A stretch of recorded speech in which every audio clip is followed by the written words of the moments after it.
Today we're going to calculate the data from your CPO 3.1 lab.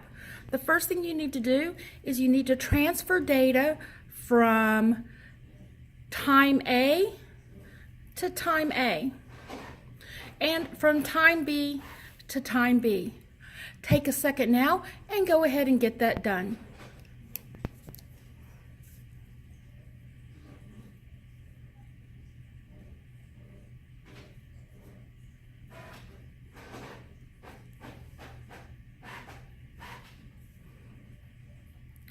Okay, your data should now be full for the gate time A and for time B. Now you need to calculate your speed or velocity for each of the ramp post positions. And again, remember that your formula for velocity is velocity equals distance divided by time. Our distance was 0.05. That was the distance of the wing of the little cars that we used.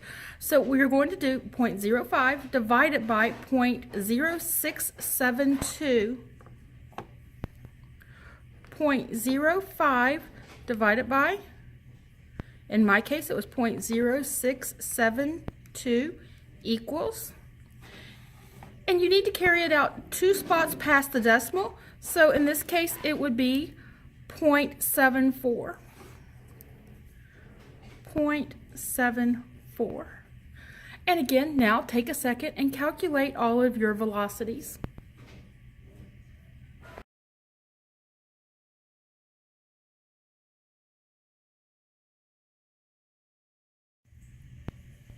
I don't think I recorded any of that. Are you serious?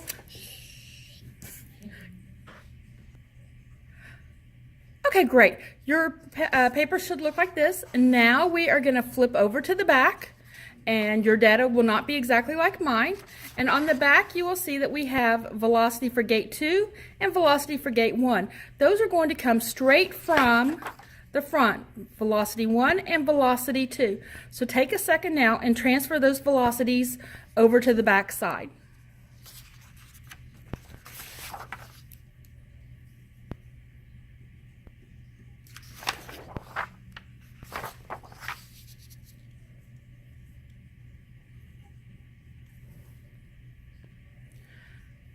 Okay, so now you have all of your data copied from the front, and what you need to do now is we need to get our delta V. Delta V is our second velocity, so our V2 minus our first velocity, our V1. So in the case of the first one, it is 1.05 minus 0.74, 1.05 minus 0.74, and that number goes right here. Take a second and fill out the rest and do the rest of your delta V's. Okay, great. So now we have our delta V. The next thing we need to do is we need to copy our time from between gate A and B from our original data sheet and copy it to right here. So in this case, it would be 0.4596. Keep in mind, your data is not going to be exactly like mine.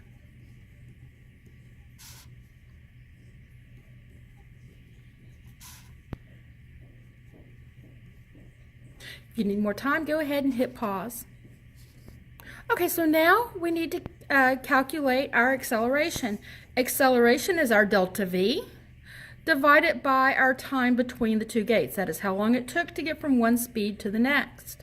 So we're going to go 0.31 divided by 0.4596.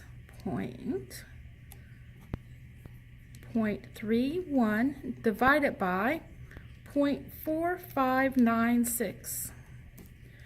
And so our acceleration is 0.67 meters per second squared. Go ahead and do the rest of your calculations. Okay, so now we're going to work on the last part for looking at how acceleration affects our force. What we're going to need to do first is we need to get the mass of our car right here. And the mass of our car comes from the back side of your lab where you had mass of car. In my case, the mass of my car was 321, so I'm going to record that all the way down.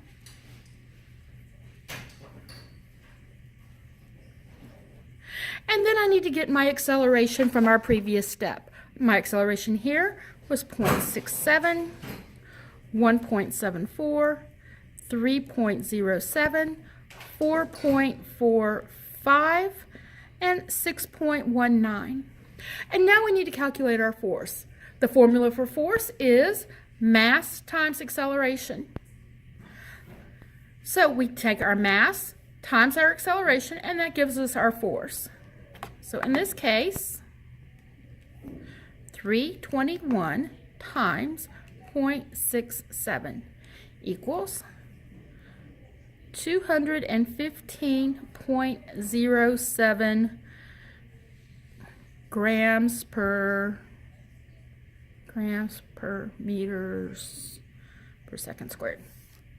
Okay, so go ahead and calculate the rest of yours. And again, keep in mind that your data is not exactly the same as mine. So have a great day, and please ask questions if you are still having problems. Thank you.